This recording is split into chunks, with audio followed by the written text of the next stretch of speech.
अब हम अपने देश की बात करते हैं कि हमारे देश के लोग क्या चीन के बारे में बात कर रहे हैं या किसी और चीज के बारे में बात कर रहे हैं। हमारे देश के लोगों की, आम जनता की चिंता क्या है। हमारे देश के जो पत्रकार हैं, बुद्धिजीवी हैं, वो किस चीज को लेकर चिंतित हैं। वो इस बात को लेकर चिंतित हैं और इस पर बहस कर रहे हैं कि शाहरुख खान के बेटे आर्यन खान की जमानत क्यों नहीं हो रही। और उनका मानना है कि जमानत इसलिए नहीं हो रही क्योंकि शाहरुख खान एक मुस्लिम सुपरस्टार है।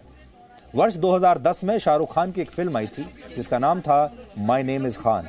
और हमारे देश की सारी विभाजनकारी ताकतें अब यही साबित करने में लगी हैं कि खान होने की वजह से ही शाहरुख खान के परिवार के साथ ये सब हो रहा है। लेकिन आज हम कहेंगे हिज नेम इज खान, लेकिन उन्हें सुपरस्टार बनाने वाले सिर्फ मुसलमान नहीं हैं। शाहरुख खान का स्टारडम इस देश में बिल्कुल धर्मनिरपेक्ष है, क्योंकि शाहरुख खान को इतना बड़ा स्टार, इतना बड़ा किंग खान बनाने वालों में अकेले मुसलमान नहीं हैं। उसमें हिंदू भी हैं, मुसलमान भी हैं, सिख भी हैं और ईसाई भी हैं। आर्यन खान ड्रग्स केस में इन दिनों मुंबई की एक जेल में बंद है और नारकोटिक्स कंट्रोल ब्यूरो यानी एनसीबी उनकी जमानत का बार बार विरोध कर रहा है। जमानत हो नहीं रही, इसलिए शाहरुख खान का बेटा अब पिछले एक हफ्ते से लगातार हिरासत में था, पहले अब जेल में है। लेकिन हमारे देश के ही कुछ लोगों को ऐसा लगता है कि शाहरुख खान और उनके बेटे के साथ ये नाइंसाफी हो रही है। ऐसा इसलिए हो रहा है क्योंकि वो एक मुसलमान है। इस बारे में जम्मू कश्मीर की पूर्व मुख्यमंत्री महबूबा मुफ्ती ने आज ट्विटर पर लिखा कि आर्यन खान का सरनेम खान है, इसलिए जांच एजेंसी बार बार उनकी जमानत का विरोध कर रही है। महबूबा मुफ्ती ने यह भी कहा कि बीजेपी हिंदुओं को लुभाने के लिए मुसलमानों के साथ ऐसा कर रही है। यह उनका बयान है, तो उन्होंने इसे बिल्कुल पॉलिटिकल कर दिया और इसे धर्म के नाम पर बांट दिया। देखिए, ये वो लोग हैं जो अपने आप को धर्मनिरपेक्ष कहते हैं, जो अपने आप को सेकुलरिज्म का, धर्मनिरपेक्षता का सबसे बड़ा चैंपियन बताते हैं। लेकिन हमारे देश में जब भी कोई ऐसी घटना होती है, ये सबसे पहले मुस्लिम कार्ड खेलते हैं। आज देश का एक वर्ग सोशल मीडिया पर शाहरुख खान को मुस्लिम सुपरस्टार कहकर बुला रहा है और यह कह रहा है क्योंकि वो मुस्लिम सुपरस्टार हैं, इसलिए उनके परिवार के साथ ये नाइंसाफी हो रही है। और इस एजेंडे पर चलने वाले देश के कुछ पत्रकारों को भी लगता है कि शाहरुख खान एक मुस्लिम सुपरस्टार हैं, इसीलिए उनके साथ ऐसा हुआ। लेकिन सच यह है कि जब किसी फिल्म के सेट पर जैसे ही कोई film director light camera action बोलता है, तो शाहरुख खान कभी राज के रोल में आ जाते हैं, तो कभी राहुल के रोल में आ जाते हैं। सलमान खान कभी बजरंगी भाईजान बन जाते हैं, तो कभी राधे के रोल में आ जाते हैं। इसके बाद जब फिल्म रिलीज होती है तो हजारों लाखों लोग इस फिल्म को देखने के लिए अपनी जेब से खून पसीने का पैसा खर्च करके सिनेमा हॉल में जाते हैं, जिससे ये बड़े बड़े स्टार पैसा कमाते हैं। इसमें हिंदू भी होते हैं, मुसलमान भी होते हैं, सिख भी होते हैं, ईसाई भी होते हैं। हर वर्ग का व्यक्ति जो है वो अपना मनोरंजन करना चाहता है और उन्हें कभी इस बात से फर्क नहीं पड़ता कि जो फिल्म वो देखने जा रहे हैं उस फिल्म का हीरो हिंदू है या मुसलमान है। लेकिन जब राजनीति के सेट पर जैसे ही नेताओं को लाइट कैमरा और एक्शन सुनाई देता है, उन्हें सब कुछ हिंदू और मुसलमान वाले चश्मे से दिखाई देने लगता है। फिर हमारे देश के कुछ पत्रकारों से इस फिल्म की स्क्रिप्ट लिखाई जाती है और इनका एजेंडा लोगों के बीच रिलीज कर दिया जाता है और सब कुछ धर्म के नाम पर होने लगता है। सच यह है कि शाहरुख खान सुपरस्टार आज इसलिए नहीं है क्योंकि वो मुसलमान है। वो देश के इतने बड़े सुपरस्टार इसलिए हैं क्योंकि वो एक शानदार एक्टर हैं। उनमें एक करिश्मा है, उनमें काबिलियत है, लोग उन्हें पसंद करते हैं। उन्होंने सुपरहिट फिल्में दी हैं, वो मेहनती हैं। उन्होंने दिल्ली के एक मिडिल क्लास परिवार से बॉलीवुड के किंग खान तक का मुश्किल सफर तय किया है और यह सफर उन्होंने खुद तय किया है और उनसे उनका ये संघर्ष और उनकी ये मुश्किल यात्रा कोई छीन नहीं सकता। पूरा भारत शाहरुख खान से प्यार करता है, उनकी फिल्में देखता है और उन्हें और उनकी फिल्मों को पसंद करने वालों में सभी धर्मों के लोग हैं। इसीलिए जो लोग आर्यन खान के मामले को धर्म के चश्मे से देख रहे हैं, उन्हें सोचना चाहिए कि क्या शाहरुख खान सिर्फ देश के मुसलमानों के भरोसे इतने बड़े सुपरस्टार बने हैं। इस देश में 135 करोड़ लोग रहते हैं, जबकि सच यह है कि शाहरुख खान की ज्यादातर फिल्मों के जो प्रोड्यूसर्स हैं वो हिंदू हैं। उनकी फिल्मों को डायरेक्ट करने वाले ज्यादातर निर्देशक हिंदू हैं। उनकी फिल्मों में शानदार सुपरहिट संगीत देने वाले संगीतकार, उनके लिए आवाज देने वाले गायक ज्यादातर हिंदू हैं और करोड़ों हिंदू दर्शकों ने उनकी फिल्मों को सुपरहिट बनाया है अपनी जेब से पैसा खर्च करके। अब आप सोचिए, किसी भी देश में, दुनिया में इससे बड़ा धर्मनिरपेक्ष, इससे बड़ा सेकुलरिज्म क्या हो सकता है?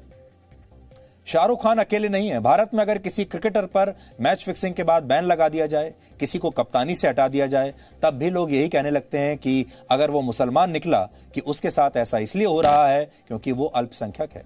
अब आप समझ गए होंगे कि हम किस की बात कर रहे हैं। आपको याद होगा भारतीय क्रिकेट टीम के पूर्व कप्तान मोहम्मद अजहरुद्दीन के साथ भी एक बार ऐसा हुआ था, जब उन पर आरोप लगे थे और उन्होंने भी एक बार ऐसा कह दिया था कि यह सब इसलिए हो रहा है क्योंकि वो मुसलमान है। लेकिन जब इसी मुसलमान को भारतीय टीम का कप्तान बना दिया गया था, तब उसने एक बार भी ये नहीं कहा कि यह देश वाकई में धर्मनिरपेक्ष है।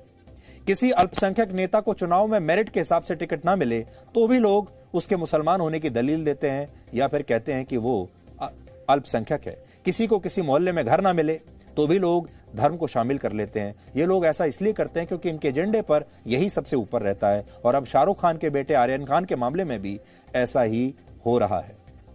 आर्यन खान की गिरफ्तारी को जो लोग धर्म से जोड़ रहे हैं, उन्हें हम वर्ष 2014 में चीन की राजधानी बीजिंग में हुई एक घटना के बारे में आज बताना चाहते हैं। वर्ष 2014 में चीन की पुलिस को वहां की फिल्मों के सुपरस्टार जैकी चैन के बेटे जोइस चैन के घर से 100 ग्राम गांजा मिला था। तब जैकी चैन ने कहा था कि वो अपने बेटे की इस हरकत पर बहुत शर्मिंदा हैं और उन्होंने अपने बेटे की इस हरकत के लिए सार्वजनिक माफी मांगी थी। जैकी चैन बौद्ध धर्म को मानते हैं।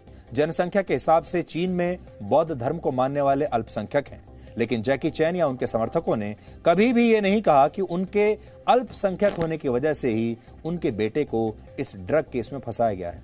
जबकि चीन ना तो धर्मनिरपेक्ष देश है, न ही वहां लोकतंत्र है, जबकि भारत में ये दोनों ही खूबियां हैं। फिर भी हमारे देश में लोग हर घटना के साथ धर्म को जोड़ते हैं और यही शाहरुख खान और उनके बेटे के साथ इस समय हो रहा है।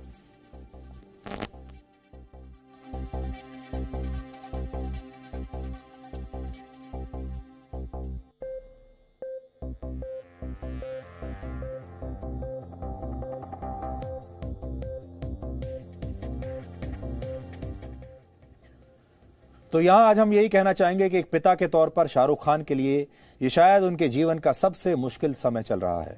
उन्हें रात में नींद नहीं आती होगी, दिन भर बेचैन रहते होंगे, क्योंकि जिसका बेटा 23 साल का अगर जेल में ऐसे आरोपों में हो तो किस बाप को नींद आएगी और किस मां को चैन मिलेगा। इसलिए हम समझ सकते हैं, और ये बात हमने पहले भी कही थी कि ये देश में, दुनिया में किसी भी माँ बाप के साथ हो सकता है। और अगर उनके बच्चे ने कोई गलती की है तो पहली बात तो ये कि माँ बाप को उसकी सजा देना सही नहीं होगा। बच्चे की गलती के लिए आप माँ बाप को सजा नहीं दे सकते, इसलिए शाहरुख खान को दोष देना बिल्कुल सही नहीं होगा। और दूसरी बड़ी बात यह है कि आर्यन खान सिर्फ 23 साल का एक नौजवान है। उससे गलती हुई जिसकी वजह से वो आज सजा भुगत रहा है। अब ये हमारे ऊपर है कि हम उसे अपराधी बना दें, उसके साथ अपराधी की तरह व्यवहार किया जाए, उसे पूरे देश में बदनाम किया जाए और उसका मनोबल पूरी तरह से तोड़ दिया जाए ताकि वो सुधरना भी चाहे तो सुधर ना सके, या फिर उसके साथ एक अच्छा व्यवहार किया जाए। ये कोशिश की जाए कि ये नौजवान अगर इसने कोई गलती की भी है तो दोबारा अपने जीवन में ये गलती ना करे और उसके बाद वो वापस अपने जीवन में आए और अपने जीवन में जो भी वो कुछ करना चाहता है, अपना करियर बनाना चाहता है, आगे पढ़ाई करना चाहता है, फिल्मों में काम करना चाहता है, ये सब अपना जीवन दोबारा से संवारने का एक मौका उसे दिया जाए। यहां पर एक पत्रकार की तरह मत सोचिए, एक ऐसे व्यक्ति की तरह मत सोचिए जिसे गॉसिप बहुत पसंद है। आप सबको एक माँ बाप की तरह सोचना चाहिए। आप सबको सोचना चाहिए कि मान लीजिए अगर आपके परिवार में आपके बच्चे ने ये गलती की होती तो आप क्या करते, और लोग अगर आपके बारे में वही बात बोलते